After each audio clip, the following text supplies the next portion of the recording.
Sup folks, wow. Already at the part 23, chapter 161, Project Sharp Wit Chaos Energy. I always knew that quirks had to be powered by something, but never in my life did I think I would actually be able to work with it. Oh, the possibilities. Wait. Gotta start this offer properly. I'm an official employee now, so gotta do things properly. My name is Futaba Akira, and I'm in charge of studying cognitive matter here at the Midoriya Foundation's scientific branch. Now with the introductions done, on to the good stuff. Now back to chaos energy. From what we can tell, it seems that chaos energy is the source of power behind quirks. Of course, quirks are the thing that brought cognitive matter science into existence, so if we can master the power behind quirks, there's no doubt that I can make huge progress in my field. And by that I mean I already have. Hehehe. Now you may have heard of the former pro hero Saber, aka Sakura. Her quirk allows her to manifest any sword that she has seen, from her own dimension. A dimension thought to be a manifestation of her own imagination. This means, of course, that the swords she shoots out are mental constructs. However, studying them is rather difficult. Her swords cannot exist in this dimension for long. This actually lines up with Mom's notes about cognitive matter only being able to exist in our dimension for a short time. But something was a bit off. The swords are able to exist in our reality far longer than what Mom's notes indicate. So of course my first task was figuring out why that was. And the answer revolved around chaos energy. When taking a closer look at the blade's molecular structure, I found something super interesting. Every single part of that blade, down to its atoms, was coated in chaos energy. However, it was quickly coming off the blade every second, and once all the chaos energy had vanished from the blade, poof. Gone. I think you can guess what's going on here. The chaos energy given off by Bura's quirk latches onto the blade, and anchors it into our reality, for as long as it can. However, because metal isn't very good at keeping chaos energy stuck to it, the energy comes off, and once it's finished, the blade goes back into the cognitive world. Actually, now that I think about it, her quirk might not even construct that cognitive dimension. It's possible that her quirk simply opens a portal to her cognitive space, and allows things to enter and persist in this world for a time. That's beyond cool. Unfortunately, that was all the information I could get for today. After all, Bura has a job, so she couldn't stick around here all day. But this gives me time to work on something for tomorrow. Science never rests. And neither will I. At least now that Morgana's not here to make me. Nah. Okay, so my little plan won't be ready until tomorrow, but in the meantime, I managed to get some more information about Bura's quirk via testing. I've confirmed that the energy the portals are made of is the same energy found in her blades. Just way more intense. Seems like, in smaller amounts, this energy can keep things tethered to our dimension, while higher quantities of energy can actually tear holes between the physical and cognitive worlds. Oh, I'm definitely gonna do something with this later. Oh ho ho, watch our dimensional barriers, here I come. But anyway, to wrap up this report, I figured out one more thing about Sai's quirk. Anything that goes through Sai's portals is irradiated with her chaos energy, basically allowing anything that traveled through dimensions to stay in another dimension for a little bit. Good. Everything should go perfectly tomorrow. Perfect? The Fractal Sword project was a complete success. That's right. I had the boss make a huge fractal in the shape of a sword. Meaning that Sai could eject one out of her portals. And what do you know? It didn't disappear. Due to the fractal's ability to absorb and hold chaos energy, it was able to keep all the chaos energy from the portal, and stay tethered to our world indefinitely. Meaning we now have a permanent source of Sai's space-bending, cognitive world-based chaos energy. And I know exactly what I'm going to do with it. For now, I'm putting a hold to Project Sharp Wit. Now it's time for Project Spatial End. Okay, I don't mean to keep uploading chapters that get shorter and shorter, but I have a reason why it's so short. I didn't really have a way of extending this chapter. Most of the stuff I want to do with the lab will take a lot of in-universe time, and I can't just do a time skip because of the canon events, like the sports festival. So the exciting lab stuff will come soon enough. But I did need to put this chapter up to prepare for that. Chapter 162, Down with the Sickness. Hello, my loyal minions. And welcome to another one of my great broadcasts. Kiba shouted proudly into her camera, as she started up her stream in the gaming room, with Nice by her side. Today we have a special guest known, one of my newer siblings, Nice. Hi everyone. Nice introduced herself loudly with a forced smile, doing as Kiba instructed before the stream started. A guest. Nice to meet ya. What a nice change of pace. What a nice girl. Okay, enough with the puns. It was nice while it lasted. And today the two of us will be playing Super Smash Bros. Kiba said as the game screen took most of the screen, with the two girls being in the upper corner. Let's see which one of us can be the other. Of course, since I have the advantage, I'll be giving Nice here a little handicap. Nice then held up two more controllers using her vectors. Wait, she's gonna play 3 characters. That sounds hard as hell. Is that really an advantage? Lady Kiba's still gonna win. In truth, they weren't wrong about it being difficult. Trying to control and keep track of 3 characters on screen at the same time was difficult, and using the controllers with her vectors was also a bit difficult, seeing as her ability to control them was still kinda shaky. Still, she'd try for the content. As Lady Kiba's new apprentice, she had to be bold. Now without any further ado, let's go. Kiba shouted as she picked Gandorf, one of her mains. Got it, Lady K. Nice nodded, as she picked her 3 characters. Her primary character would be Pyrrha, Mithra, with Kazuya and Incineroar as her secondaries. And with that, they were off to Final Destination. Kazuya was next to the left edge of the stage, with Gandorf to her right, and then Pyrrha to the right of him, and Incineroar closest to the right edge of the stage. My money's on Kiba. Same. I'm gonna bet on Nice, just to support her. I think she can win. Kiba's playing a slow character, and all 3 of Nice's characters are super brain-dead powerhouses. She could just unga-bunga Kiba to death. Kiba's got this, hands down. Game. The announcer's voice boomed as Gandorf was shot off the side of the screen but Pyrrha's smash attack. Well, it's a good thing we didn't actually bet money, huh? No, Lady Kiba. Damn it. Told you so. The game had gone, ultimately rather poorly for Kiba. Sure, Nice didn't have super good control over her other 2 characters, but she had enough control to get them to spam their strongest moves, while her main character fended Kiba off. Of course, Kiba had gotten a few KO, even coming very close to finishing off Incineroar, but in the end, it just wasn't enough. Kiba pouted as she looked at the results screen. Okay, from now on, you're only using 2 characters. Meanwhile, Sheena was practicing her makeup, with Mina behind her, watching over her. Sheena set down her lipstick and took a look at herself.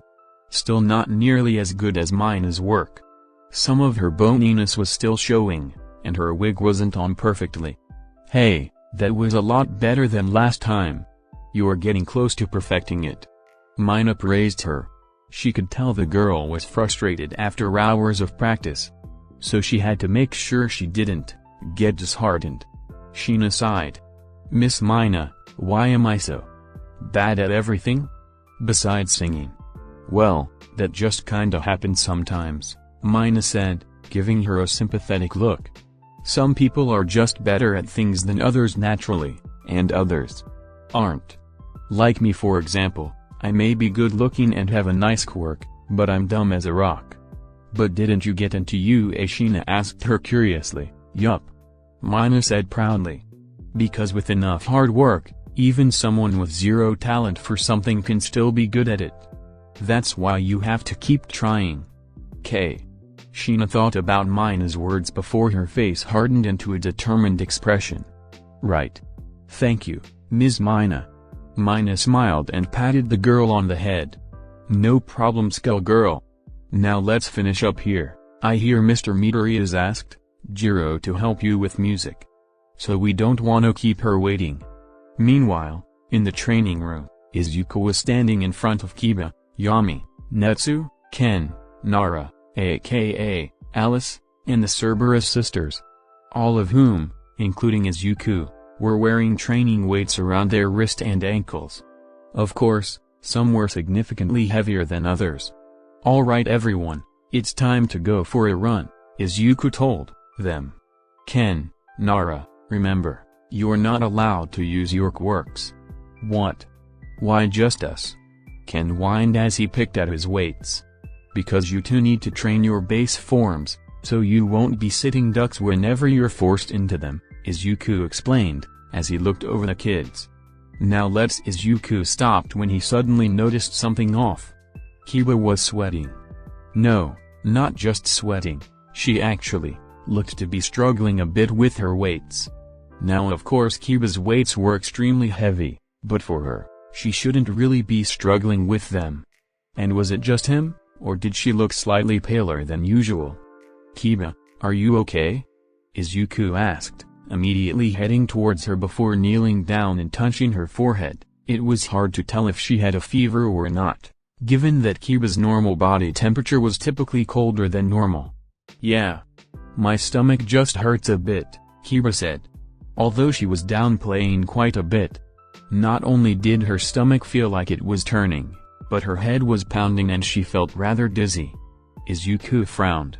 Alright, then you can just go lay down then. Kiba shook his head. No. I'm fine, I can still run. Watch. The pale girl then ran over to the side and tried to run in a circle. She got about halfway into her small circle, before she stopped, and bwag. Suddenly Kiba fell to her knees and vomited up a pool of red bloody vomit. Now Izuku and Kiba were in the med bay, with Kiba laying down on one of the beds, looking much better than she did previously, but still a little out of it. Vera looked at some results from the tests she took. It seems like she has a terrible stomach bug. Nothing deadly, but it will make her rather upset in the tummy for a few weeks. However, due to her body's need to drink up blood, this may be a bit worse. She cannot drink as much blood as normal. If she tries, she throws it up. If she keeps throwing up blood, her condition could get much worse. So she'll have to only have a bit of blood, and not around too much to keep her body from using it all up. Izuku surmised, looking extremely worried. Is that right? Correct, Vera confirmed. But so long as she follows instructions, she will be fine.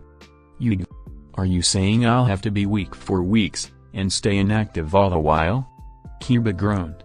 That sounds like torture. Can't you use your quirk to fix me?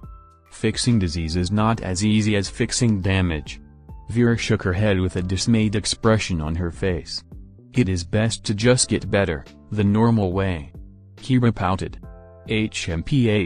Fine. Will she still be able to go to the sports festival? Izuku asked, causing Kiba's eyes to widen. So long as she takes some medicine, and doesn't move around too much, then yes, Vera explained. The sports festival. Kiba gasped. Yeah, I got tickets from UA for us all to go to the sports festival, Izuku explained. So if you want to go, make sure you don't do what Vera told you to, so you don't get any worse. Kiba nodded rapidly, before stopping because she was getting nauseous again. Izuku sighed, he could feel another headache coming on, real soon. Hello, Mile Oil, minions. Kiba was back in her room, on her bed, while Fu recorded her. Now this may come as a surprise for you all, but I've been attacked by a horrible foe, assaulting my stomach from within and hindering my power. She has a stomach bug, Fu explained in short. Oh no.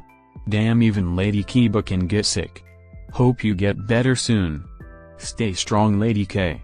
Kiba shook her head while putting on a big smile. Fear not, my followers. for this has done little but weaken me. While I may not be at my normal strength, nor will I be able to move as much as I'd like. But otherwise, I am unhindered. And will continue to bring you content from my bed. Yay. Lady K, don't push yourself.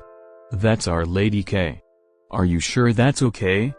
Don't worry, I'm sure her dad wouldn't let her do it if it was dangerous. While I know this news must distress you, I do have a positive surprise, Kira smirked. Despite my condition, I am still in good enough health to attend the UA Sports Festival. And not only that, I will be holding a meet and greet, as well as unveiling my new merchandise, which I will be signing for one day only. We'll also be allowing pre-orders for our game, Fu added, which we'll have a new trailer for, soon. Wait, what? That's awesome. Gimme. Now I have to go. Give. Me. Now. Shut up and take my money.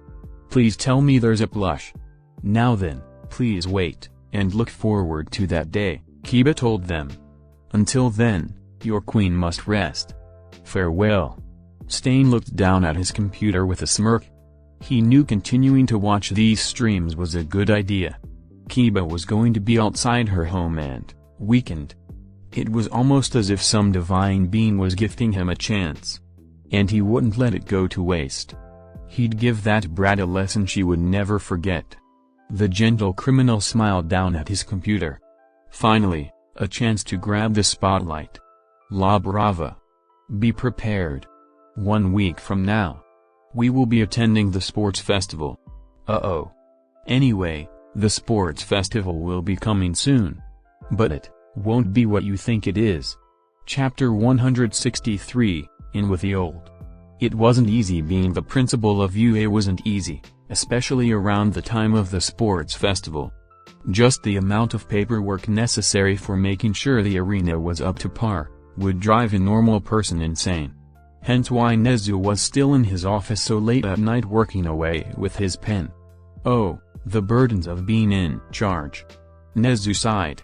But this is always worth it. The sports festival never fails to entertain. Watching my students head in with high hopes, only to get crushed by the unforgiving hand of reality, always lifts my spirits. Although it appears I'll have to look over my security, wouldn't you say, Giza? Behind Nezu was a man, or rather a large humanoid rat, wearing a big dark gray hooded robe. The man was slightly taller than average and was covered in dark brown fur, with some white spots around his face, as well as a long thin white beard at the bottom of his rat face. His arms and legs were the only not hairy parts of him, rather they were just exposed gray skin, although his arms were covered in bandages, while his feet were bare. HM. The man, Giza, chuckled. I would say so. It was, disappointingly, how easy to sneak past your defenses. I expected more from you, old friend. Well, unfortunately my budget can only allow so much without the shareholders getting antsy. Nezu sighed. If I had things my way, then UA would be a fortress in the sky with an electrified force field surrounding it. Perhaps that might be a bit much. Giza mused, stroking his beard, as he moved to the front of Nezu's desk. Putting that aside, I'm ashamed to say I need your assistance. About time, Nezu said with a tiny hint of smugness. I told you the foot were not foes to be taken lightly. Giza shook his head. Things have changed. They had another success. For the first time in a long time, Nezu's smile fell, and all cheer left his tone. Elaborate. Giza then took out a photo from his screen and put it down on Nezu's desk. The photo was of 4 baby humanoid turtles. This isn't good. I thought we'd have more time. Nezu started to sweat. Do not worry too much, my old friend, Giza assured him. They still have no idea how this success was achieved, much like with us.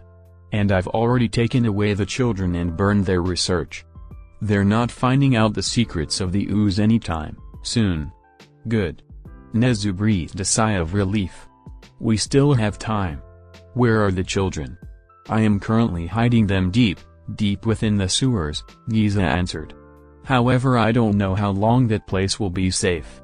That's why I came to you. I need somewhere safe. Somewhere fortified where even the foot wouldn't be able to touch them. I think I know a place, Nezu said. Izuku needed to hire more bodyguards. Sure, he'd increased the security of the Foundation quite a bit, but that wouldn't help when they went outside. Outside, not only did the kids not have their security system to hide behind, but they couldn't even use their quirks. Meaning their bodyguards were their only line of defense. And right now they only had two. Which meant one could go with them to keep the kids with them safe. And the other would have to stay here and keep the kids here safe. And Izuku didn't like the idea of only having one bodyguard guard that many children. Which is how Izuku ended up in a DOC office, doing interviews, with Sai by his side. He'd been through 5 people already, and none of them seemed right. Their backgrounds were too clean, suspiciously so.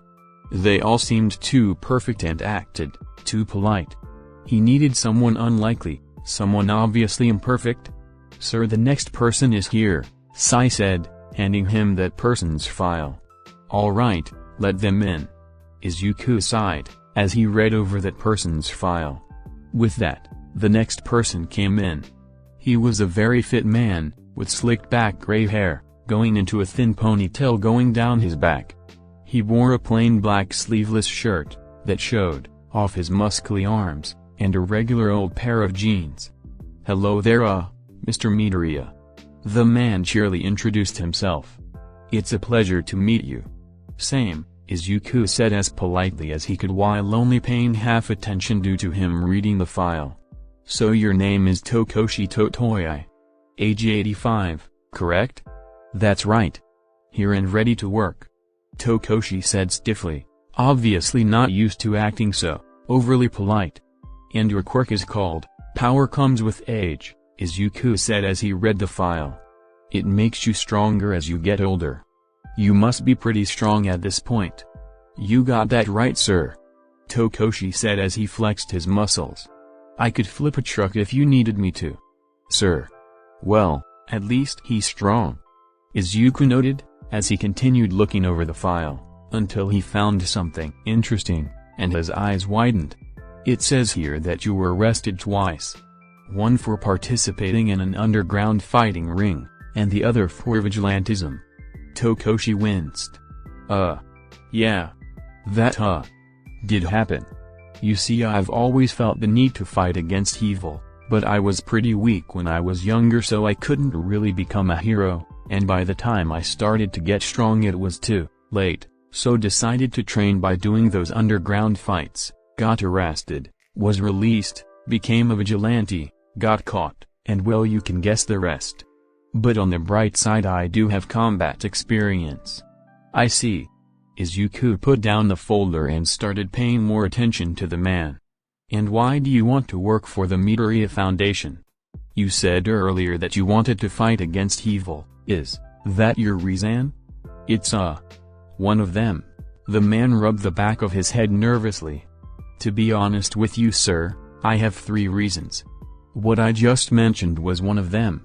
But the main reason is because my grandson has gotten sick, and his treatment is rather expensive. So as his grandpa, I need to do what I can to make sure he stays alive. And given my record, finding a job can be pretty hard. I see, Izuku repeated.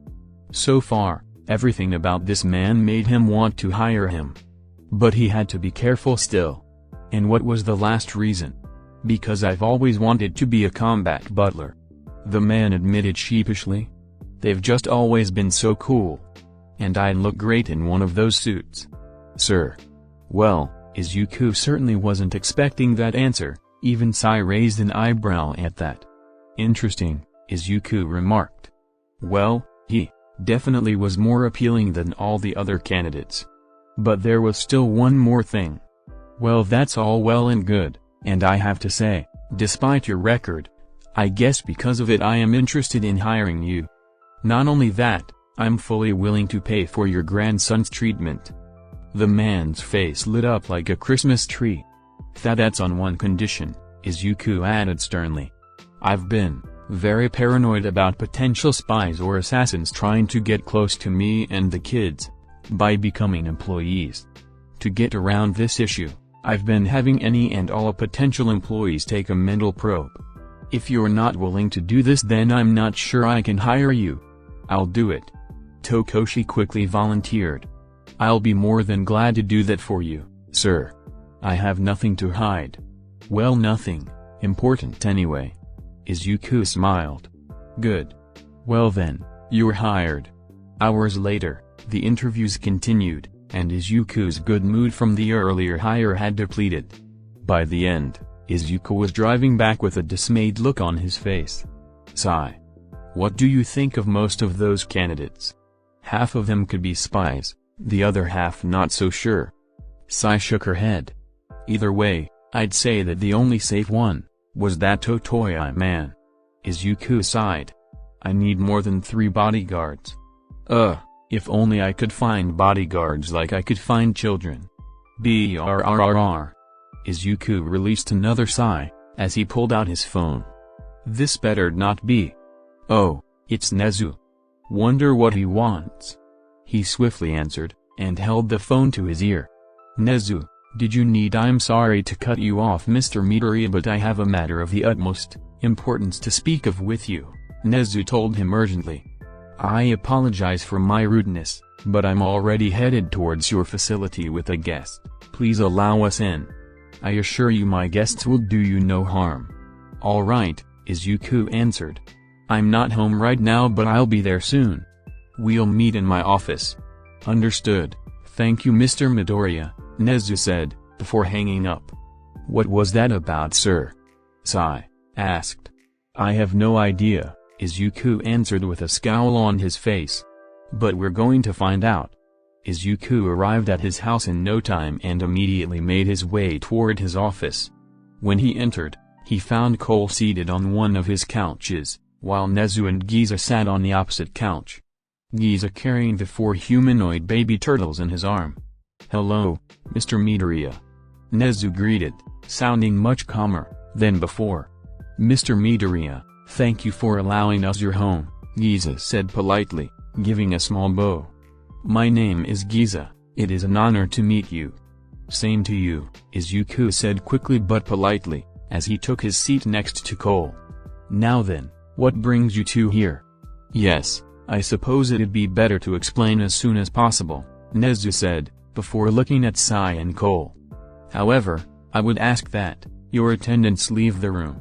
What I'm about to share with you is a secret. I would rather as few people know as possible. Izuku thought about it for a moment, before looking over at Cole and Sai. Could you two please give us some privacy? Sai bowed, and Cole got up. Yes, sir. And with that, the two swiftly exited the room, leaving Izuku alone with his guests. Now that they were gone, Izuku's attention was completely on the 6 in front of him. Nezu, what's this about? I've never heard you sound so worried before. Most people haven't, Nezu told him. But this relates to something that's rather personal to me. My creation. Izuku froze. He knew that this was dire before just from Nezu's tone, but for the situation to call for him to explain his history, something he'd been very secretive about, and had even gone so far as to openly threaten people who'd try to snoop too much. This must be direr than he thought. Allow me to explain. Giza started. A long time ago, the Yakuza was a powerful, rich, and seemingly invincible criminal organization that sane man would dare oppose. That was until quirks came into existence. With a quirk, one man could take on 100, unarmed even, and there was little that the Yakuza could do in the face of swarms of super-powered vigilantes. Most tried to stubbornly fight against them, using all their power, influence, and wealth, to try and survive, but to no avail. And so the Yakuza was shattered into many, many splinter groups, one of which would go on to be group dealt with. Most of these groups would be dismantled in time, however, there was one group that was different from the rest. This group saw the fall of the Yakuza coming, and rather than attempting to fight back, they took their wealth, and vanished. They would later go on to call themselves, the Foot. Nezu continued. This group knew the value of quirks and knew that the only way to regain their full power was to master quirks. To find a way to control quirks and those who wield them, and so they poured much of their wealth into finding out the secrets of quirks, and how to bestow them onto their minions, and themselves. They searched for years, doing tests on animals and humans alike, Giza said. Until eventually, they created a liquid known as mutagen or the ooze. This liquid would cause a mutation in whoever it came into contact with, similar to giving them a quirk. Although most did not survive the process and would either die or lose their minds soon after touching it. But rarely, very rarely, there would be someone who would survive the process and gain new quirks. Me and Nezu are such examples. We were animals, exposed to mutagen, and thus we gained a beyond human level intelligence, Nezu explained. As such, we were kept and studied. We lived in small cages, and every day we would go through some sort of agonizing experiment. From having our blood extracted from our bodies to being opened up and stitched back together.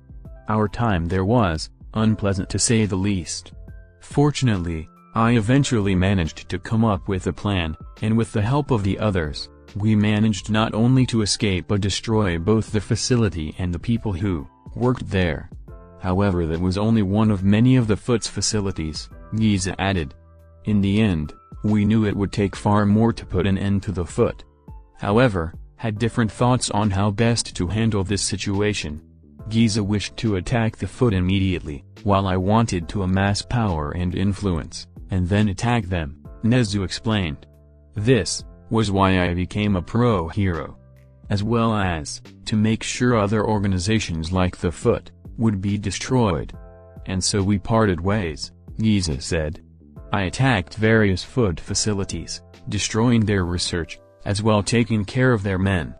However, recently I have stumbled upon these four. Another success in their experiments. And thus things became more complicated.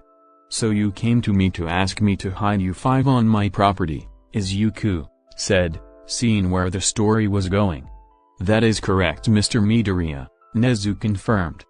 I apologize for asking you to become a target for yet another criminal organization, but seeing as you're already increasing your security due to the MLA, you are the only person I could trust to keep them safe, and not do anything dubious. I see. Izuku thought this over. Well, protecting children is the entire point of my job, so I'm not going to back down now. Thank you, Mr. Midoriya, we are in your debt. Giza did another short bow to him. Please feel free to ask whatever you may need of me. Giza is second to none in combat skills. I think you'd find him a fantastic combat instructor for the children, Nezu suggested. Or as a bodyguard. That's perfect, I needed another one of those. Izuku breathed, a sigh of relief. Well, then, welcome to the Midoriya Foundation. Author's notes. Yeah, that's right, we're getting into the Teenage Mutant Ninja Turtles. Or should I say the baby mutant soon-to-be Ninja Turtles. Yeah, the turtles of themselves are just babies, so they won't really be involved in the story. But I am gonna use a bunch of other stuff from that universe. Like Splinter. Yeah, Giza is just Splinter from the 2012 show. As for Tokoshi, he is fully original. Anyway, we'll see more from these characters later. Chapter 164, Bodyguard Brawl. Maybe I should build some kind of arena. Izuku thought as he stood outside, with all four of his bodyguards in front of him. In front of the bodyguards were the Cerberus sisters, who had come upon Izuku's request. And lastly behind Izuku was Shina, who had also come due at Izuku's request. After reaching an opening in the woods, they stooped. Alright, here looks good, Izuku said, stopping everyone. What looks good, sir? Tokoshi asked, adjusting the tie on his new butler suit. Shoom. Izuku suddenly launched himself towards them, at astonishing speeds. He rushed past the bodyguards so fast that most of them couldn't react, and almost grabbed G. Until Giza launched himself at G at the last minute and pushed her out of the way. Izuku missed G, but he suddenly moved midair toward Inu, who was right next to him. His hand almost reached here, but suddenly two swords appeared on either side of him, blocking him from both Inu and Yaba. "What the heck?" Yaba squawked as suddenly she was carried away, because Sai sent a sword flying through her collar, getting her away from Izuku. At that same moment, Sai opened portals around Izuku, and dropped swords all around him, trapping him in a cage of swords. Wait, what the hell is happening?" Sori asked, looking extremely confused. "Mr. Midoriya is testing us using his repel quirk he got from Ms. Sheena. Keep him away from the kids," Sai quickly explained to everyone. "Correct," Izuku said as he repelled all the swords away from him, causing the swords on top of him to fly up into the air, and the swords surrounding him shattered, and their pieces flew all over the place.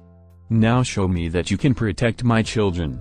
Izuku repelled himself upwards, then towards G, flying through the air toward his sister at an alarming speed. Sori moved faster, rushing towards G, and grabbing her before Izuku could get close, before running away. Izuku then moved towards the next closest girl, Yaba, and flew towards her. However, Tokoshi was closer, and he managed to jump in front of Yaba before he got to her. Izuku continued towards her, and when he got close, he tried to repel Tokoshi out of the way. Grrrr. Tokoshi grit his teeth, as he felt an overwhelmingly strong force trying to push him back. For a second he actually slid back a few inches, but he managed to dig his heels into the ground and stop himself, before he started pushing forward, against Izuku's quirk. Izuku's eyes widened when he saw this, and stopped himself midair, before bringing himself upwards, and over, Tokoshi, then using his repel again. While Tokoshi was strong enough to resist his repel, the ground was not, and Tokoshi was forced down into the ground like a drill, boring deeper and deeper into the earth, creating a pretty deep hole. But before Izuku could use this opportunity to go at Yaba, Sori had already grabbed her along with the others and started fleeing into the woods, towards the house. "Even with my repel, she's still faster than me. But unlike her, I don't need to move around the trees." Izuku flew forward, following Sori, using his temporary quirk to repel any trees in his way away, causing them to either fall over, or get smashed to pieces as Izuku sped forward without issue. It didn't take long for Izuku to catch up to Sori. Due to the girls in her arms, she couldn't move as fast as she normally could, nor was she as agile, so she actually had to move around the trees. "Crap. The boss is gonna catch up to me at this rate. Gotta think of something," Sori thought to herself. Then, she dug her foot into the ground with her next step and kicked up a massive dirt cloud at Izuku. Izuku immediately repelled the dust cloud. However, in that split second when his vision was blocked, Sori had vanished. Smart move, Izuku thought. She must have hidden somewhere nearby. Izuku then plopped onto the ground, took a look around, and then activated his quirk. Shoom. Suddenly everything around Izuku flew away, trees, rocks, leaves, blades of grass, everything, turning the area into a patch of dirt. Sori was revealed, hiding in the leaves of one of the fallen trees, which were blown away along with the tree, leaving her and the girls exposed. Sheet, Sori swore, before she immediately started running. However, Izuku used his repel quirk on her, causing her to trip and fall, dropping the girls in front of her. Just as Izuku was about to zoom toward the girls, he saw portals circularly open above the girls, but he also felt his Aegis robe, armor up on his left side. Izuku then repelled a sword that was about to hit him, causing it to fly away, and at the same time, a cage of swords formed around the girls and Sori. Sai then came in, riding a rocket sword over to them, before jumping off it to keep her distance from Izuku, before then opening a bunch of portals around Izuku, and unleashing swords rapid fire on Izuku. This actually managed to stop Izuku, as he was forced to stand still, and repel all the swords coming at him. But then he turned up his quirk to max power. All the swords that were repelled went flying in every direction, raining down on the land like deadly rain. Sai saw some of the swords flying at her and was forced to open up a few portals around her and shoot out more swords to shoot down the swords coming at her. But now she was sweating. Having to open up all these portals was starting to take a toll on her vitality, and distracted her for just a moment. With that, Izuku took a deep breath and then used his quirk on all the air around him. Shoom! A dome of air expanded away from Izuku, encompassing everything around him like a massive blast. AGH. Sai was blown away with all of her swords, sent flying back into the woods, and causing all the portals to vanish. Immediately, Izuku turned towards the cage of swords and saw that Sori and the girls were no longer there, and the back of the cage had been smashed apart. Then Izuku felt his robe tense up completely, armoring him and cutting off his line of sight.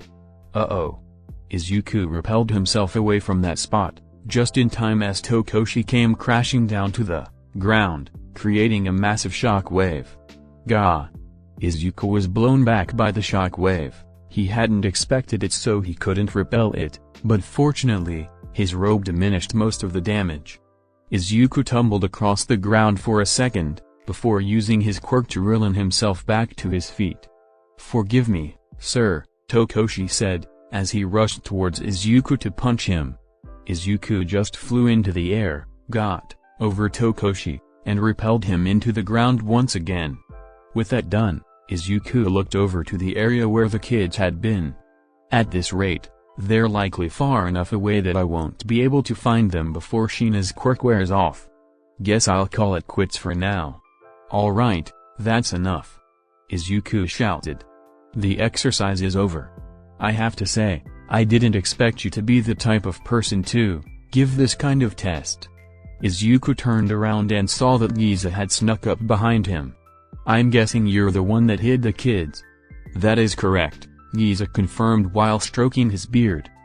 Approaching you directly was a futile effort, and it was not our objective. I find that doing unnecessary things during combat is what often leads to defeat. True enough, I guess. Izuku agreed, before looking around. Where are the girls, by the way? They will come out when your quirk is no longer present, Giza explained. In about 30 seconds. I don't think you'd want us to just let the children go around our enemies just because they say they surrender, would you? That wasn't part of the test, but good thinking. Izuku praised. Now thanks to this test I think I have a good idea of who I should take to the sports festival with me. Smash! Rag! Redistro shouted as he threw yet another desk against the wall of his apartment. That damn Midoriya. All of his undercover agents had been rejected by the Midoriya Foundation, meaning he was still no closer to killing Izuku Midoriya. The worst part is he had no idea how to even get an agent into the Foundation because their hiring processes seemed to be forking random. At this point most of his allies say that he's just wasting his time, but he refused to let Midoriya live. Izuku Midoriya was an insult to everything he and his ancestors stood for, and must be dealt with. Grrrr. I have to kill him at the sports festival. Redistro growled as he tried to calm himself. It's the only time when I know he'll be leaving the fortress he calls a home. I was thinking the same thing, said an unknown female voice behind him. Redistro immediately activated his quirk, growing his arm to 10 times the size, before swinging behind him at whoever had snuck up on him. But he hit nothing but air. You have nothing to fear, Redistro. If I wanted you dead, you would simply be dead, said the voice, coming from behind him again. Redistro growled, and turned around, to see who the mysterious intruder was. It was a young woman, covered head to toe in black garb, with some dark gray metal armor covering her chest and legs. Her face was covered by a black mask, revealing only her bright green eyes. I apologize, you caught me in a bad mood, Redistro said, glaring at the woman and keeping his quirk active. Now if you could explain to me who you are, how you got here, and how you know that name, I might allow you to live. My name is Karai, and I come with an offer. The woman explained. Tell me, have you ever heard of the Foot Clan? Redistro glared at her even harsher.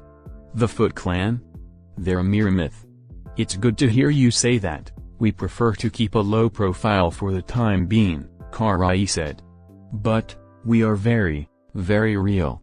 And we would like to collaborate with you in your efforts to kill Midoriya Izuku at the sports festival.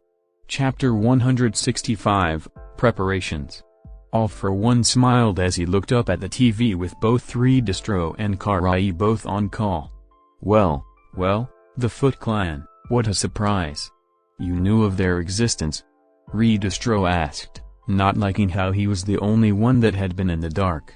All for One scoffed. One does not live as a criminal mastermind for several hundred years, and not know of the Foot Clan. Good, then we can get to the point, Karai said. We are planning to attack the UA Stadium on the day of the sports festival, and we'd like to ask for your cooperation. Oh? All for One smirked. Seemed like things were going to be more amusing than he thought. That's a rather daring move. Let me guess, it's about the Midoriya Foundation? You would be correct, Karai confirmed. The Midoriya Foundation currently has something that belongs to the Foot Clan. And you already know what issue the MLA has with them. Yes, I'm well aware. All for One said. But what would motivate me to join your attack? I would appreciate it if you did not waste time playing coy. Karai scolded. We all know that you would love to get your hands on the Midoriya family's quirks. Hey, yes, I suppose that was obvious. All for One chuckled. But still, that is a rather risky operation.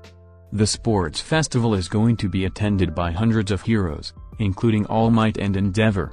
Not to mention all the heroes that are going to be watching it from elsewhere.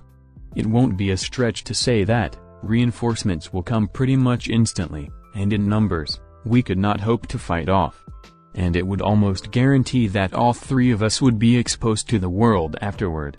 True, but when one is focused so thoroughly on one thing, they tend to be rather ignorant to everything else, Karai explained.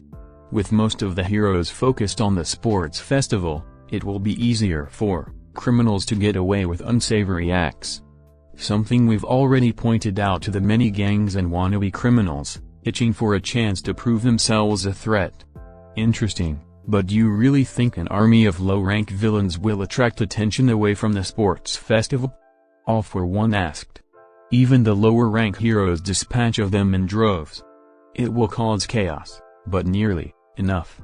Indeed, but the villains are there to keep the heroes' attention, not attract it, Karai said. That's what the bombs are for.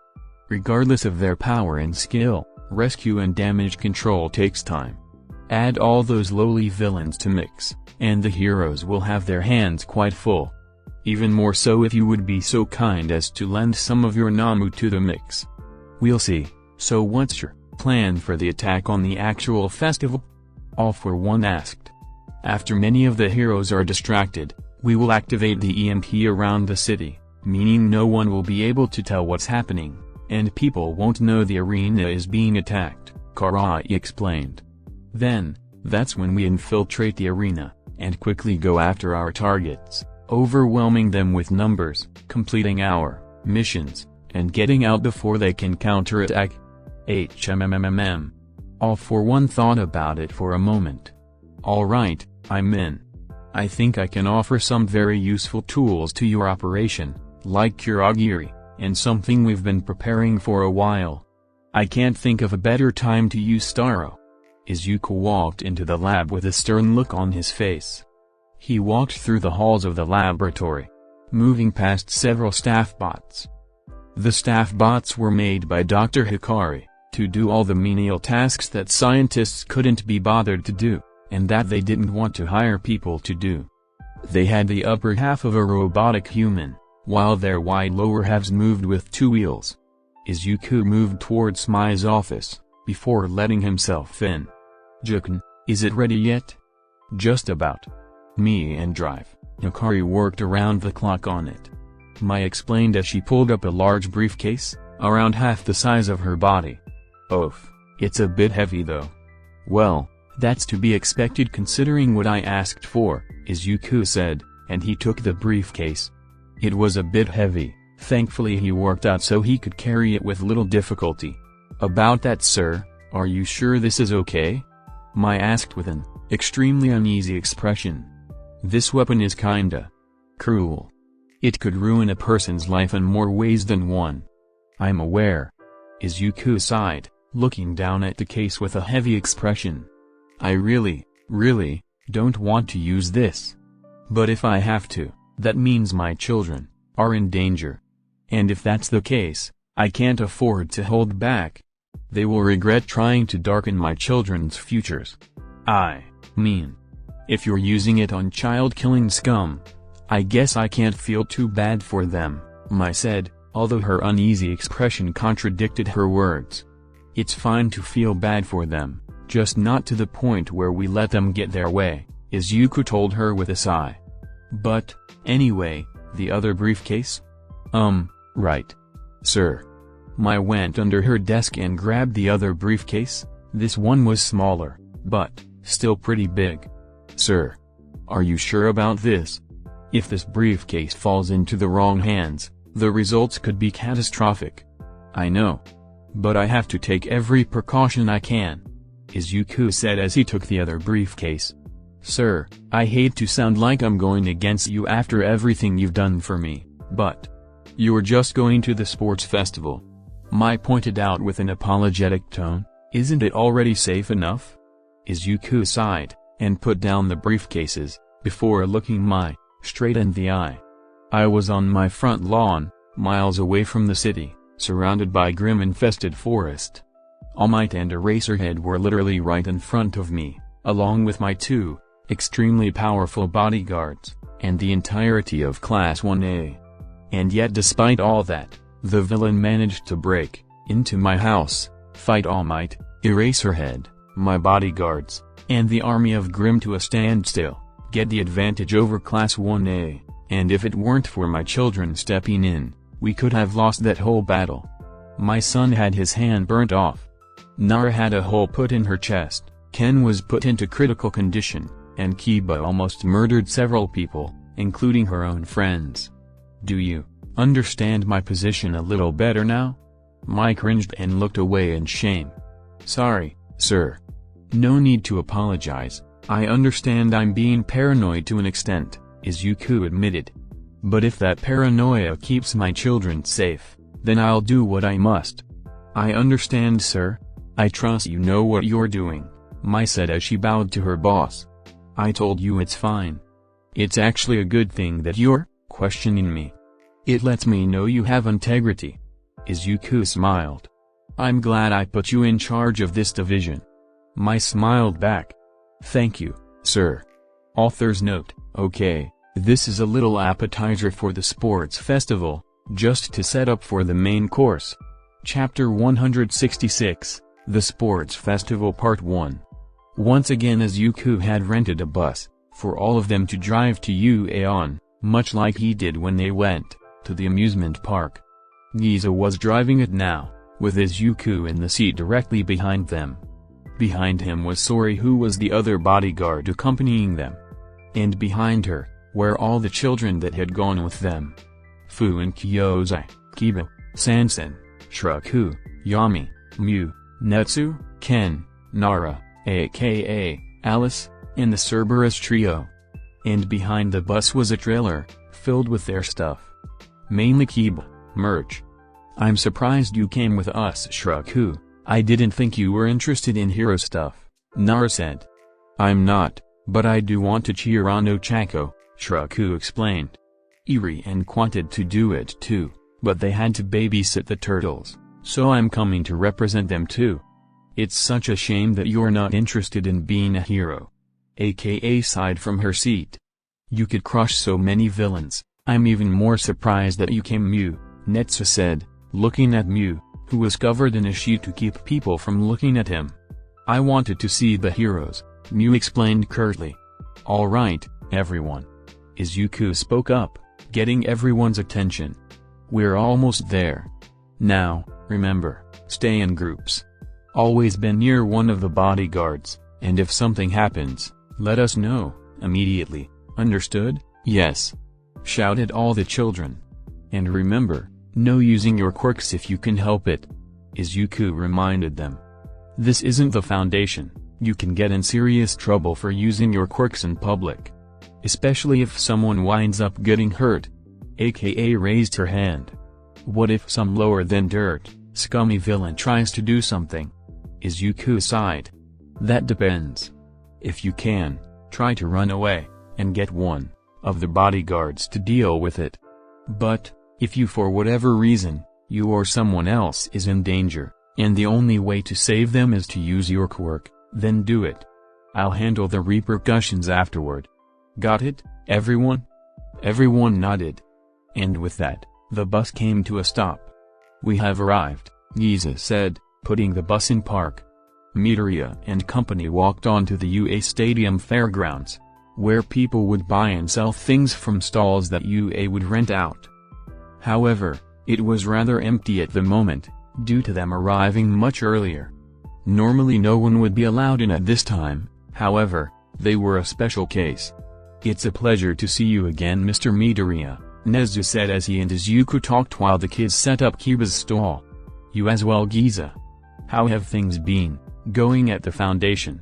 Fairly well, I have no complaints, Giza said while stroking his beard. Although hopefully, I will be a little less busy once this is over. That's likely. From the looks of it, Mr. Midoriya has been preparing for our event quite thoroughly, Nezu said, looking at the two suitcases that Izuku was holding. May I inquire what are in those cases, Mr. Midoriya? I apologize, but would like to keep that secret, Izuku told him. It's nothing dangerous. To you. I see. Very well, I trust your word, Nezu told him.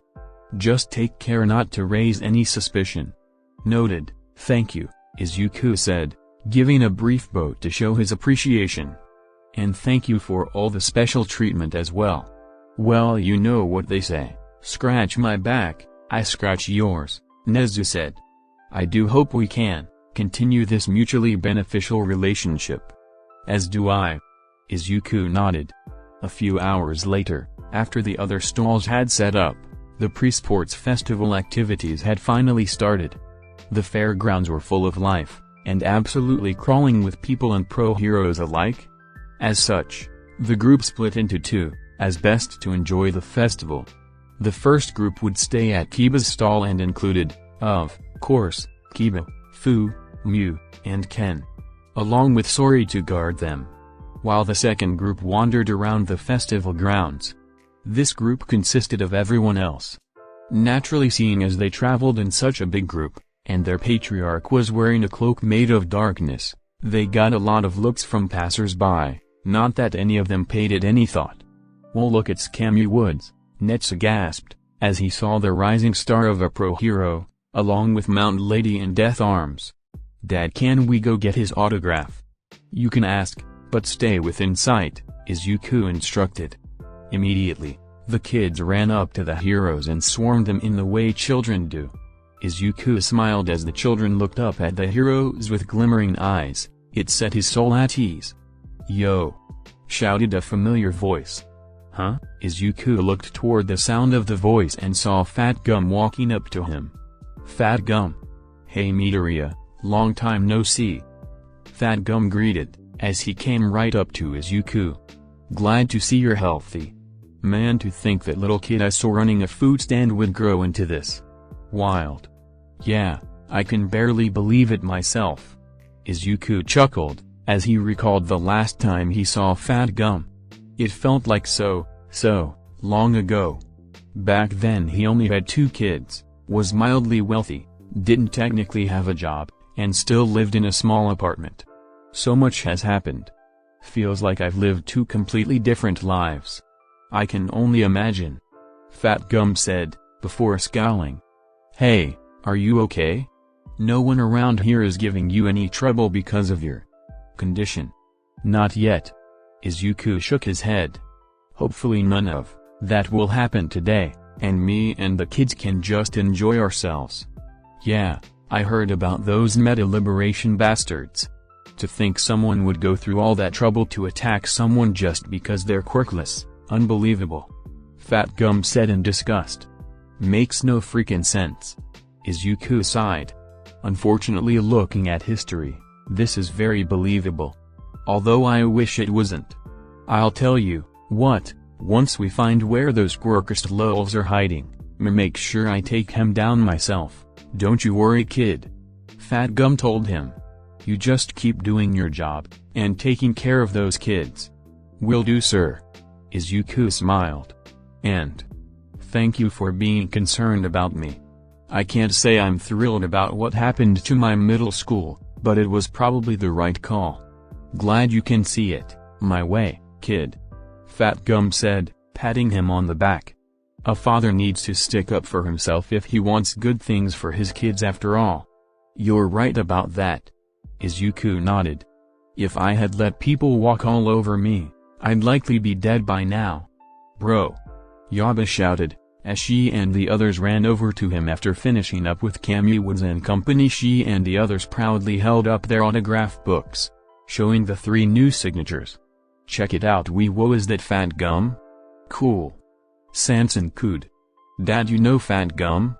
Netsu asked, his fire almost sparkling. We've met, Izuku said, blushing a bit. He helped me out with something. It was my pleasure. Your father's a stand-up guy after all. Can't let quirkist keep him down for something so silly. Fat Gum said, giving them all a winning smile. Hey, why don't I give you all my autograph? Yeah. The kids cheered. Come one. Come all. Ken called as he sat behind Kiba's booth with Fu and of course Kiba herself. Since Kiba was sick, Ken would be the one doing the shouting. Get your signed Kiba merchandise. Meet Kiba herself. And place a pre-order for the new game by Omni Studios. In front of them was a bunch of Kiba merch. Figures of Kiba in various outfits. Shirts, hats, and jackets that said things like Midoriya or me, follower of Kiba and Kiba's faithful. Posters, mugs, and all sorts of things with Kiba's face on them. Lady Kiba. Oh my god, she's so cute. Lady Kiba, I'll take 10 shirts. Give me a poster. I love you, Lady Kiba. Sign my baby. These people are insane. Mew thought as he sat under the booth with the cash register and credit card reader. He reached his hand up through the booth and grabbed the money that was constantly being thrown their way, before bringing it down and putting it in the cash register.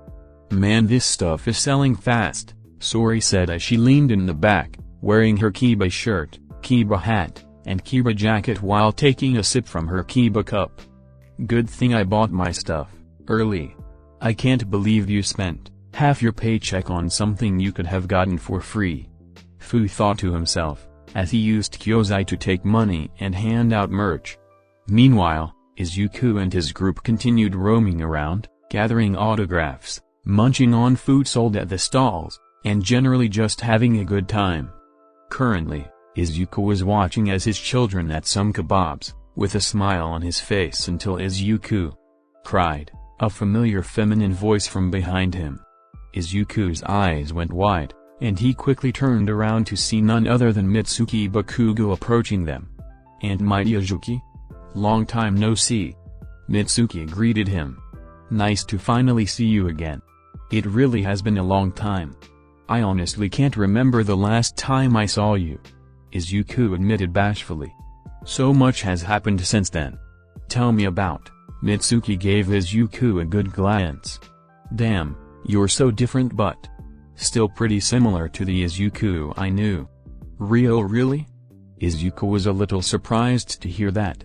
He'd thought he changed a considerable amount since he'd become a father. How so?" "Well, you're a bit more fierce now, but I still see that determined look in you." Mitsuki started. "If anything, you seem more resolute than ever, but you still have that soft look in your eyes, like your mother's but more protective. After that, it's hard to explain. You look like you did when we last met, but more solid, firm, but still just as stressed, unfortunately. Although honestly, I'm a little relieved, and here I thought my cute little nephew would be unrecognizable." Izuku blushed again. "Aunt Mitsuki. You haven't changed much, either." mentally or physically. Thanks. But I think I went through quite the change after I figured out what my brat was doing to you. Mitsuki said with a scowl. Some part of me always knew. With you always ending up hurt, and personality of his, some part of me figured it out but just didn't want to accept it. Sheet, I'm so sorry Izuku. I should have even if you did accept it back then, I doubt there was much you could do. Izuku stopped her. Even though you're his mother, you could only do so much when the world itself is working against you. Our teachers, principals, classmates, and other parents, everyone was pushing back. Ka-chan down the path he went. And even then it was his choice to walk it. You, Mom, and Uncle were the only ones who treated me kindly until recently, so please, don't be harsh on yourself. Mitsuki frowned for a second until her expression quickly morphed into a smile. Yup, still the same as Izuku. Just a bit more grown up. I'm proud of you. Izuku smiled back. Thanks. I hope someday we can feel the same way about Ka-chan. You and me both kid. You and me both. Mitsuki chuckled. Anyway, I heard from Inko that you got into some business with your dad. Apparently, the bastard had some more kids and dumped them on you. Are the little dog-eared ones your sisters? Yeah, thankfully the only thing they got from his was fire breathing, Izuku explained. They're the only, and best things Dad ever gave me. Hopefully, he won't try to give me anything else. At least he didn't ask me for money. If he tries just call me. I've been wanting to kill that bastard ever since I met him. Always told Dinko he was no good. Mitsuki said in disgust. How a kid like you is made of half of him, I'll never know. Oi! Hag! Shouted a far too familiar voice, that made Izuku and Mitsuki cringe. They looked over and saw Bakugo heading towards them, only for him to stop, when he saw Izuku. For a couple seconds, he and Izuku just looked at each other, somewhat nervously, before Bakugo just turned around, and walked away. Izuku breathed a sigh of relief. I forgot he wasn't allowed to participate with his classmates, so of course, he'd be here instead of with them. Yeah, well looks like I better get going, Mitsuki said, as she turned to leave. Take care of yourself Izuku, and don't let any quirkist bastards touch or the kids. And remember to invite me, over sometime. Will do, it was nice talking to you, Auntie. Izuku smiled and waved as she left. See ya. Mitsuki waved back, as she headed off towards where Bakugo went off to. After she was out of sight, Izuku looked back at the kids. So much has changed. But I wonder how much has stayed the same. With that thought tucked away for later, Izuku rejoined the kids and went to enjoy the rest of the pre-sports festival events. Author's note, and so it has begun, the calm before the storm chapter 167, the sports festival part 2, with the pre-sports festival events closing, the main event would soon begin. Izuku regrouped with the rest of his kids, and they arrived at their VIP spot. It was a special booth around the top of the arena covered with reinforced glass that would allow them to see the events of the festival just fine, but would also keep them safe. Kiba, are you okay? Izuku said, taking a close look at his third daughter. Yeah. Kiba groaned. My minions were a bit more enthusiastic than I thought. I'm just really tired. Fu, keep an eye on her, Izuku ordered. Fu nodded and helped Kiba up to her seat. Alright everyone, take your seats, the race should begin in seconds, Izuku instructed everyone. Remember this glass is thick so you have to cheer extra loud if you want them to BRR. BRRRR. Ah, give me one moment. Izuku excused himself, as he went to the back of the room to answer his phone. Hello? Everything's good so far sir, Sai reported from back at the Foundation facility. Izuku had asked her to call him every hour to update him on how things were going back at home. All the children are accounted for, and no intruders have been detected. Good, keep up the good work. Izuku commended her, before hanging up. Alright, time to enjoy myself. It was always fun watching quirks in action. One of the many reasons he loved his job was seeing all the interesting uses of amazing quirks by his kids. And right now he got yet another up-close look at the versatility of quirks. Immediately as the race started, Ochako, Todoroki, and Ida shot off in front of everyone else, while the other students used every trick they had to try and keep up. Things only got more complicated as things went on, as the massive zero-point robots were introduced. Todoroki paid them no mind. He continued riding on his trail of ice and froze whatever robot was in his way, as well as the entirety of the floor around him. This caused some trouble for Ida, as his legs were frozen to the ground. Ochako on the other hand simply jumped over the ice and used her quirk to glide over it with ease. And so, things panned out exactly the way Izuku expected. Ochako and Todoroki competing for first while everyone else tried for third. He'd hoped Ida might be able to rival them, if only in speed, but with so many obstacles keeping him from reaching top gear, that was likely too much to ask. Ochako was overall faster, however, Todoroki had an easier time getting past obstacles without losing speed. It didn't take long for the two of them to start approaching the finish line. They were neck and neck, and whoever fell behind now would be the one who'd be taking second place.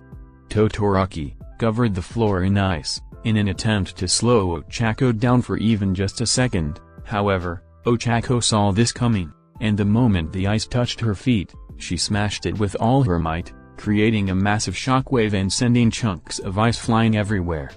One of these chunks hit Todoroki in the face, causing him to lose his balance, and fall to the side, off of his trail of ice. And, with that, Ochako's victory was sealed. She ran into the stadium across the finish line, roaring applause. And in first place is Ochako Uraraka. President Mick shouted over the roaring masses. Yeah. She did it. Shraku cheered, screaming at the top of her lungs. Of course she did. Was there ever any doubt? Kiba stated confidently. I'd expect no less of the girl wanting to get with our bro. Yaba smiled down at Ochako, giving her an approving look. Izuku just sighed. Shraku, this is getting old. You will never stop me, Shraku responded smugly. Izuoka lives on. Of course, she gave it a name, Fu said, rolling his eyes. Keep going, Miss Ochako. Win it all. Netsu shouted, his fire getting more intense as he got more and more pumped up. Destroy them all. AKA cheered. The mood was absolutely jubilant in the booth, as pretty much everyone celebrated the success of Izuku's closest friend. And Ochako just looked up at their booth, and smiled, before giving them a thumbs up. Izuku smiled back and returned the gesture. Kaboom! A sound so loud that it drowned out even the screams of thousands of people. The sounds of multiple explosions going off across the entire city. The ground shook as if a small earthquake was going off, and everyone went silent. Smoke could be seen rising in the distance, and those higher above could even see buildings collapsing in the distance. Shock washed over the now silent masses, as everyone stared up at the rising smoke with their mouths hanging open. Everyone please remain calm. President Mick said after half a minute. It appears that something has happened outside of the arena. Do not panic, and remain in your seats. What the hell was that? President Mick whispered as he tried to process what had just happened. Meanwhile down below, the crowd started to look worried, while many of the heroes among them sprung into action, running, jumping, or even flying out of the arena, toward the various sites of the explosions. This included All Might and Endeavor, who immediately headed out of the arena to help out. Brrrrrrrr. Huh? President Mick pulled out his phone and saw that Nezu was calling him. Sir? Tell the heroes not to leave. Nezu ordered him urgently. And evacuate the civilians. What? President Mick was stupefied. Why did he need to tell heroes not to do their job? Certainly, there were people in need of help at the sites of those explosions. It's all a trap. Nezu explained. We need to scoom. Suddenly, everything went out. Phones, lights, everything powered by electricity simply shut down. Ah, shit. Present Mix said as he looked down at his now useless phone. What's going on? Ida asked Ochako as he ran into the stadium, with various other students following suit. I don't know, maybe it's another villain attack? Ochako looked up at Izuku's booth. Meanwhile, Izuku stared up at the rising smoke, with a scowl. Sorry, Giza. Get ready. Caretaker, what's happening? Kiba asked, getting a bit nervous. She wasn't exactly in the condition to fight. Izuku didn't answer, instead heading over to his suitcases, and opened up the larger one. Inside was a rifle, and a few cartridges of ammo. Big brother? Inu gave her brother a concerned look as he pulled the gun out of the case, and put the ammo up his sleeve. You brought a gun? Netsu gasped, looking at the modified rifle in shock. Don't worry, it's not a normal gun, Izuku assured them. I'm not gonna kill anyone, I just need to be ready. Ready for what? Alice asked, looking scared. And then a giant shadow appeared over the stadium. Everyone looked up and saw a massive warp gate open over the arena. Then, slowly a building-sized purple-starred fish descended from the portal, with a massive eye in its center, staring down at all the people in the arena. And while everyone looked up at in shock, holes opened up in the starfish, and hundreds of smaller starfish shot out of them, down onto the people below. Screams rang out among the crowd, as the starfish rained down from the sky, landed on people's faces, as others tried to run. Izuku looked over the pure chaos that going on in front of him. He held his weapon close to his chest. It seems like once again, he hadn't prepared enough. Back at the Midoriya Foundation, Naiz and Fuku were watching some anime in Fuku's room, while enjoying some desserts. You need to teach me how to make these, Naiz said, with an elated face, thoroughly enjoying a cookie Fuku had made. Sure. You should taste the cookies Mr. Sato made, they were even better.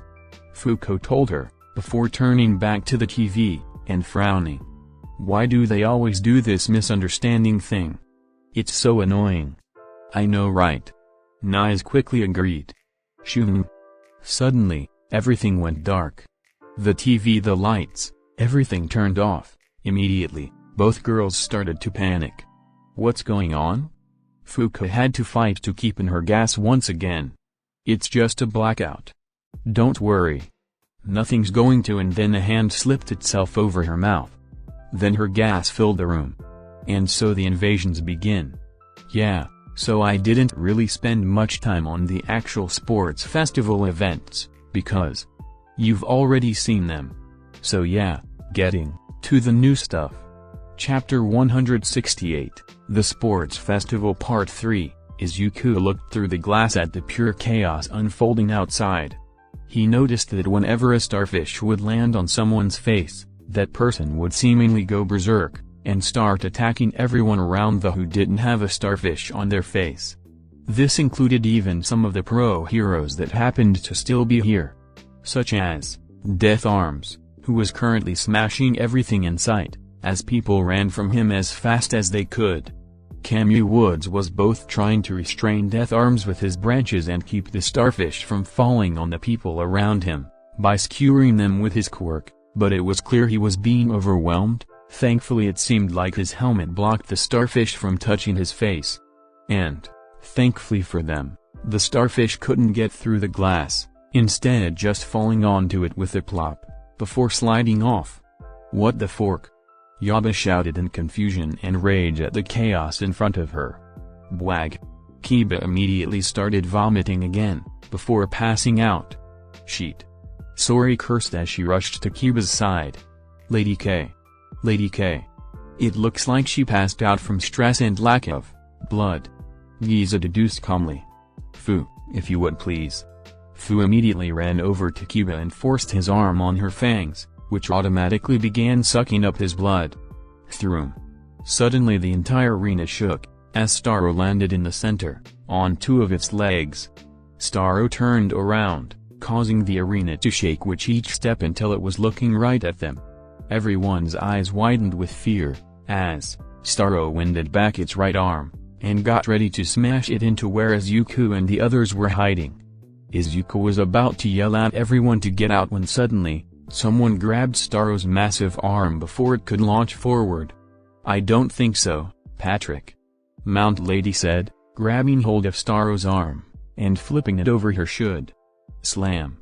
Staro was slammed into the ground on its face, causing the arena to shake once again. Izuku breathed a sigh of relief. "I'll have to give Mount Lady a personal thank you once this is all over." Mount Lady continued wailing on Staro, as the monster was unable to fight back. That was until suddenly a massive flock of birds started to swarm around her face. "Get away from me, you stupid!" From behind, Asero, who had a starfish on his face, attached a piece of tape to Mount Lady's back, allowing Sato, who was also under the control of the starfish, to pull her down to the ground. "Son of a bitch!" Mount Lady cried as she tried to pull herself up, only for Jirota Shishida from Class B, also under Staro's control, to slam into her face in full beast form. "Fork!"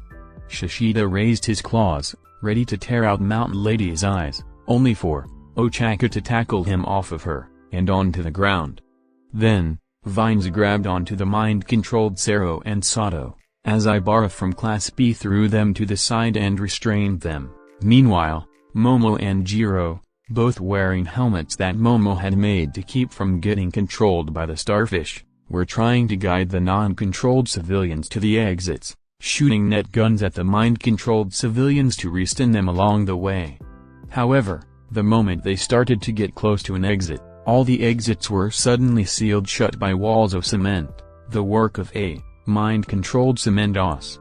"We need to help," Ken proclaimed, immediately raising his omnitrix, only for Izuku to grab his wrist. "Absolutely not," Izuku told them. "It's too dangerous out there." "But the civilians are being ripped apart," Nara argued, pointing outside at the crowds of people who were being attacked by mind-controlled heroes, students, and civilians. "If we don't do something, people are going to die." "Yes, but what happens if you go out there and get controlled?" Izuku argued back. "There are still starfish all over the place. If one of those gets on your face, do you know how much damage you could cause?" That actually caused the children to hesitate. All of them were aware of how much damage their quirks could cause if used them properly, and they could only imagine what that monster would do with them. "But what if someone else can't be taken over by it?" G asked, getting everyone's attention. "Sanson just doesn't have a face, so it'd be impossible for her to be controlled. If Ken turns into Heat Blast, then his face would be on fire, so he couldn't be controlled. Netsu is also on fire, and Mew hides in another dimension. I don't think those starfish things could get to them." "That's right," Netsu gasped. "We can go out and not get mind-controlled." Izuku stayed silent, as he battled with himself over what to do. Part of him didn't want to have his children go out and fight again. But the other part of him knew that they could help prevent casualties, and even find a way out of here. However, his train of thought was cut off when suddenly, the door to the room was smashed open, and ninjas armed with swords rushed in.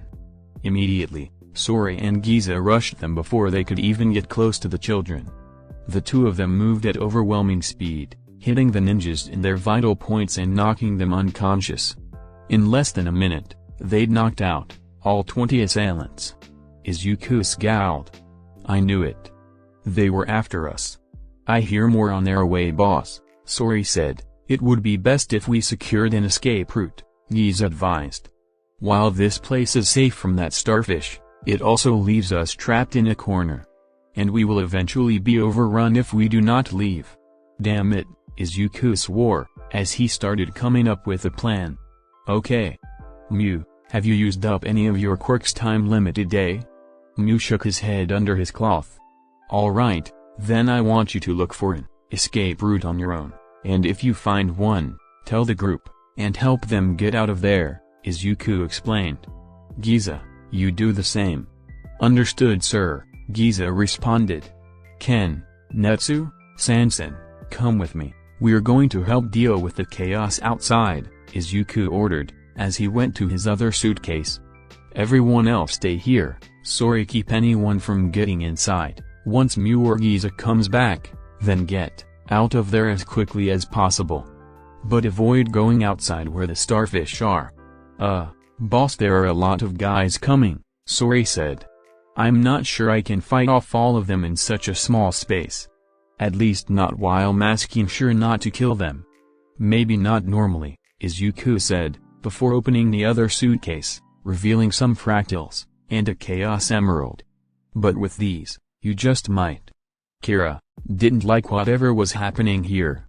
First of all, someone woke her up, which already pissed her off, then someone tried to grab her, and she sliced them to pieces with her vectors on instinct, so now she'd killed someone again. Great. Not to mention she couldn't see anything because the only source of light was the bit of sunlight peeking through closed blinds, and even those didn't do much to help the visibility because the entire room was covered in fear gas. Although it was strange, apparently this stuff was supposed to cause horrible hallucinations, yet she was just fine so far. What's happening? Why can't I feel anything? Said a voice somewhere that sounded an awful lot like Nai's, which should be impossible given that her mouth hadn't moved, and Kara was in control right now. Then she looked over to her left, and saw herself, looking back at her. Ah, there's the hallucination. Kira groaned. This was gonna suck, to say the least. Why is there another me? Who are you? What did you do to Fuku? Nai's asked her rapidly while backing away from her. Kira ignored her. After all, why should she pay any mind to a hallucination? So she started to move her vectors around to dispel the gas, while also opening the curtain. Once the sunlight was in, and the gas started to disperse, Kara was now fully able to see the room. In front of her was Fuku, sitting in the fetal position crying her eyes out quietly. And behind both of them were sliced two robots dressed in black ninja garb. Oh, thank goodness they're robots. Kira breathed a sigh of relief, as Nai's ran over to Fuku. Fuku, are you okay? Did they hurt you? It's okay, they're gone now. Nai's tried to reassure and comfort her crying friend, however, the girl didn't respond. Fuku, it's okay, they're gone, we're okay. Fuku, it's okay. I got rid of them. Kira said, pretending to be nice. Huh? Fuku looked up at Kira, with a shocked expression. You were not affected by my quirk? I held my breath before it came out. Kira lied, it'd be hard to explain, she had just no idea why Fuku's quirk was affecting her the way that it did. So I'm fine. Oh, thank goodness. Fuku sobbed, feeling like the weight of the world had fallen off her shoulders for a second, before remembering something. Wait. What about whoever grabbed me? EAP? Fuku jumped over to Kira as she noticed the pile of robot parts behind her. Robots.